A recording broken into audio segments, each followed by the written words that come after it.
خیبر پختونخوا میں دہشت گردی کے لیے سازگار سیاسی ماحول فراہم کیا جاتا ہے۔ وہاں سیاسی، مجرمانہ اور دہشت گرد عناصر کے درمیان گٹھ جوڑ ہے۔ اگر ملٹری آپریشن نہیں کرنا تو کیا خوارج کے پیروں میں بیٹھنا ہے؟ D G I S P R lieutenant general Ahmed Sharif نے کہا، کیا خارجی نور ولی محسود کو صوبے کا وزراعلی لگا دیا جائے؟ کیا ملا ہیبت اللہ بتائے گا چارسدہ میں کیا ہوگا؟ یہ لوگ آج بھی کہتے ہیں آپریشن نہ کرو، بات چیت کرو، کابل سے امن کی بھیک مانگو۔ وزراعلیٰ کہتے ہیں صوبے میں آپریشن نہیں ہونے دیں گے۔ کوئی پوچھے ان کو دہشت گردوں سے کیا محبت ہے؟ دہشت گردوں نے ہمارے سینکڑوں بچے شہید کر دیے، ان کا لہو کس کے ہاتھ پر تلاش کریں؟ ترجمان پاک افواج نے ملٹری آپریشن کی مخالفت کرنے والے پی ٹی آئی رہنماؤں کی ویڈیوز بھی جلائیں۔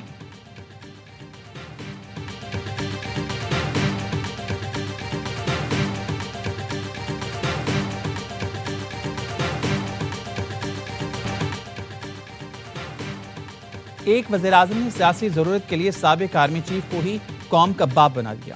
ہم صرف قائد اعظم کو قوم کا باپ مانتے آئے ہیں۔ یہ شخص ایک نیا باپ لے کر آ گیا، اب کہتا ہے میرے پاس اختیار نہیں تھا، خود اپنی پارٹی کو ڈکٹیٹر کی طرح چلاتا تھا۔ با اختیار اتنا تھا کہ آرمی چیف کو قوم کا باپ ڈکلیئر کر دیا تھا۔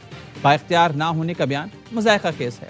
D G I S P R lieutenant general Ahmed Sharif Chaudhry کی پریس کانفرنس، کہا ہمارا کام سیاسی جماعتوں سے بات کرنا نہیں، ہمیں کسی سیاسی جماعت سے کوئی ایشو نہیں۔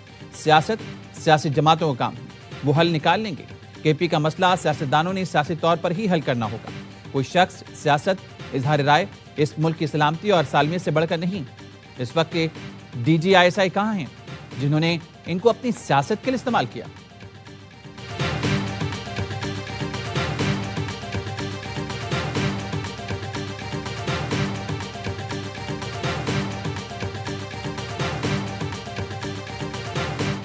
فوج کی جنگ ہے جی، یہ عوام کی جنگ ہے، یہ اس قوم کے ایک ایک بچے کی جنگ ہے۔ اگر آپ اور ہم اس کے خلاف کھڑے نہیں ہوں گے، یہ آپ کے گھروں میں، آپ کے بازاروں میں، آپ کے اسکولوں میں، آپ کے دفاتر میں، آپ کی گلیوں میں آ کے پھٹیں گے، ماریں گے۔ Almost 80% of the terrorist incidents why they are happening in Khyber Pakhtunkhwa. اس کی بنیادی وجہ ہے it is that politically conducive environment جو وہاں پہ پرووائڈ کیا جاتا ہے۔ آج دہشت گردوں کے خلاف کھڑے نہ ہوئے تو یہ گھروں، بازاروں اور دفتروں میں آ کر بیٹھیں گے۔ اسلام سے خارج ہے۔ دہشت گردی کے خلاف جنگ فوج کی نہیں، پوری قوم کی جنگ ہے جو طاقت سے جیتی جائے گی۔ ترجمان افواج پاکستان نے کہا، پاکستان میں دہشت گردی کے تمام بڑے واقعات میں افغان شہری ملوث تھے۔ پچھلے سال دہشت گردی کے 80% واقعات خیبر پختونخوا میں ہوئے۔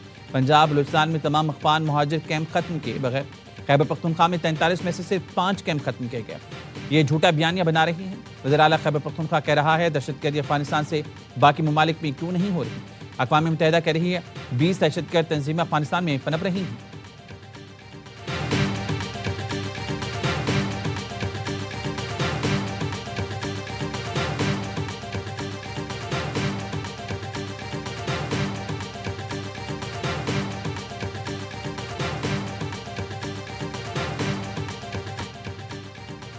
پاک فوج سے متعلق ڈرونز کے استعمال کا جھوٹا بیانیہ بنایا جا رہا ہے۔ ہم ڈرون صرف اس جگہ استعمال کرتے ہیں جہاں عام شہریوں کا نقصان نہ ہو، جبکہ خوارج نے ایک کواد کاپٹر پیٹرولنگ بنایا ہوا ہے۔ خیبر پختونخوا میں خوارج نے 410 کواد کاپٹر حملے کیے۔ D G I S P R کی نیوز کانفرنس کا دہشت گرد مساجد، عام شہریوں کے گھروں کو استعمال کرتے ہیں۔ کوئی کہتا ہے کہ باڑ لگی ہے تو خوارج کیسے آ جاتے ہیں؟ تو بتانا چاہتا ہوں صرف 2025 میں سرحد پر 71 دہشت گرد مارے گئے۔ گزشتہ سال آپریشنز میں 2597 دہشت گرد ہلاک ہوئے، 1235 شہادتیں ہوئیں۔ نیوز کانفرنس میں شہدائے پاکستان کو خراج عقیدت پیش کیا گیا۔ D G I S P R اور شرکا نے اپنی نشستوں سے کھڑے ہو کر شہدائے پاکستان کو سلام پیش کیا۔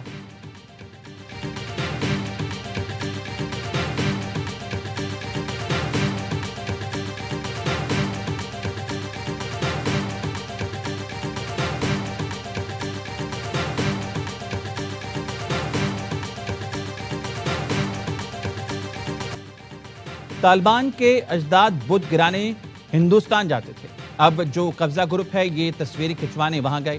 خارجیوں کے سرپرستوں کی اوقات سب نے دیکھ لی۔ افغانستان نے پاکستان پر حملہ کیا تو ان کا وزیر خارجہ بھارت میں بیٹھا تھا۔ D G I S P R lieutenant general Ahmed Sharif Chaudhry کا کہنا ہے طالبان زر کے غلام ہیں، انہوں نے اسلام آباد کے لبادہ اڑ رکھا ہے۔ ان کا اسلام یہ ہے کہ ہندوستان کے قدموں میں لیٹ جائیں۔ افغانستان کو مودی کی شکل میں ایک نیا اوتار مل گیا، افغان طالبان اب اس کو پوجیں گے۔ بھارتی اینکر نے کہا بھارت اور افغانستان مل کر پاکستان پر حملہ کریں گے تو آ جائیں، یہ شوق بھی پورا کر لیں۔ اینکر بھی ساتھ آئیں تو ہم ان کو بھی جواب دیں گے۔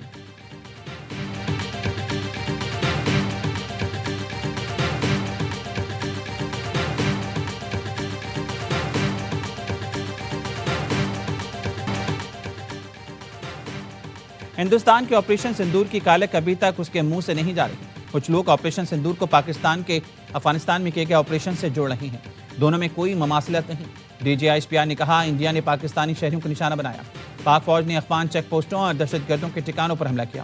یہ حق ہندوستان کو کسی نے نہیں دیا کہ وہ پاکستان کے کسی شہری یا انفراسٹرکچر کو نقصان پہنچائے۔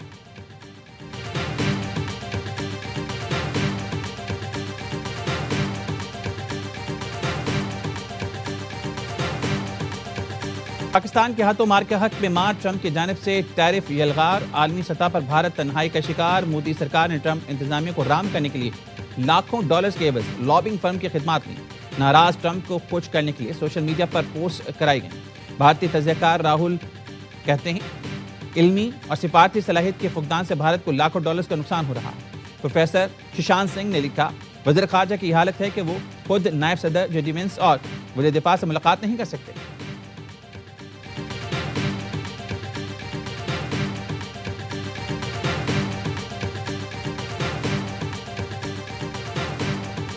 نتنیاہو جو ہے اس وقت سب سے وانٹڈ کرمنل ہونا چاہیے، اس کو اغوا کر کے لے کے جائے، اپنی کسی عدالت میں مقدمہ چلائے، ترکی جڑا چک کے لائے انہوں، اور یہ جو آگے سارا آگے پیچھے کا حساب جو ہے برابر کرے۔ امریکہ کو چاہیے نیتنیاہو کو اغوا کر کے عدالت میں پیش کرے۔ وہ اس وقت دنیا کا سب سے مطلوب شخص ہے۔ دعا ہے ترکیہ نیتنیاہو کو اغوا کر کے حساب برابر کرے۔ کل پیوٹن بھی یوکرینی صدر کو اغوا کر کے ماسکو لے جا سکتے ہیں۔ دفاع خواجہ آصف کہتے ہیں پاکستان نے وینزویلا سے متعلق اقوام متحدہ میں واضح موقف دیا ہے۔ امریکہ نے ایران میں کارروائی کی تو یہ پاکستان کے لیے بھی چیلنج ہوگا۔ He's a violent guy. He gets up there and he tries to imitate my dance a little bit. And he's killed millions of people.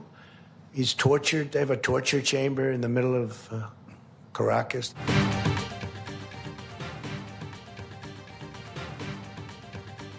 Nicholas Maduro پر پرتشدد شخص ہے، وہ میری ڈانس کی نقل کرنے کی کوشش کرتا ہے۔ امریکی صدر ٹرمپ نے ریپبلکن اراکین سے خطاب میں کہا مادورو نے لاکھوں لوگوں کو قتل کیا، اس نے کراکس میں ٹارچر سیل بنائے تھے۔ وینزویلا آپریشن نے امریکی فوج کی طاقت ثابت کر دی۔ آپریشن میں 152 طیارے استعمال ہوئے۔ وینزویلا کے اٹارنی جنرل طارق سویب کا نیکولس اور اہلیہ فلورس کی فوری رہائی کا مطالبہ، کہا عالمی برادری صرف مذمت نہ کرے بلکہ عملی اقدامات کرے تاکہ مادورو کی رہائی ممکن ہو سکے۔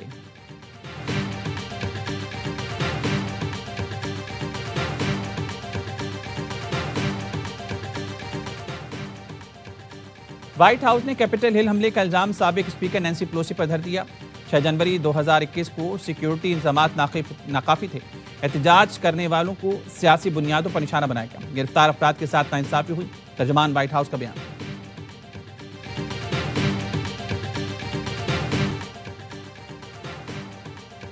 یونیورسٹی آف لاہور کی طالبہ کی دوسری منزل سے کودنے کی ویڈیو سامنے آ گئی۔ فاطمہ 27 منٹ تک فون پر بات کرتی رہی اور 8:30 پر چھلانگ لگا دی۔ پولیس تفتیش میں اہم باتیں سامنے آ گئیں۔ طالبہ فاطمہ 7:58 پر یونیورسٹی آئی اور کلاس میں نہیں گئی تھی۔ طالبہ نے چھلانگ لگانے سے پہلے کال ریکارڈ بھی ڈیلیٹ کر دیا تھا۔ یونیورسٹی کے ٹیسٹ میں طالبہ نے 35 میں سے 18 نمبر لیے تھے۔ طالبہ اپنے نمبر سے مطمئن نہیں تھی۔ لاہور جنرل اسپتال کے پروفیسر ڈاکٹر فاروق افضل اور اسپیشل میڈیکل وارڈ کے چیئرمین پروفیسر سلیم کہتے ہیں فاطمہ کی حالت بہتری ہے۔ ریڑھ کی ہڈی کے آپریشن کا فیصلہ 48 گھنٹے میں کریں گے۔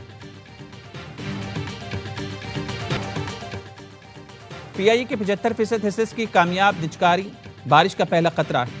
خسارے کے شکار ریاستی ملکیتی اداروں کی نجکاری حکومت کی ترجیح ہے۔ وزیراعظم شہباز شریف کی زیر صدارت نجکاری کمیشن کے امور پر اجلاس میں گفتگو، کہا تمام منصوبوں کا بین الاقوامی معیار کے فرم سے تھرڈ پارٹی آڈٹ کرایا جائے۔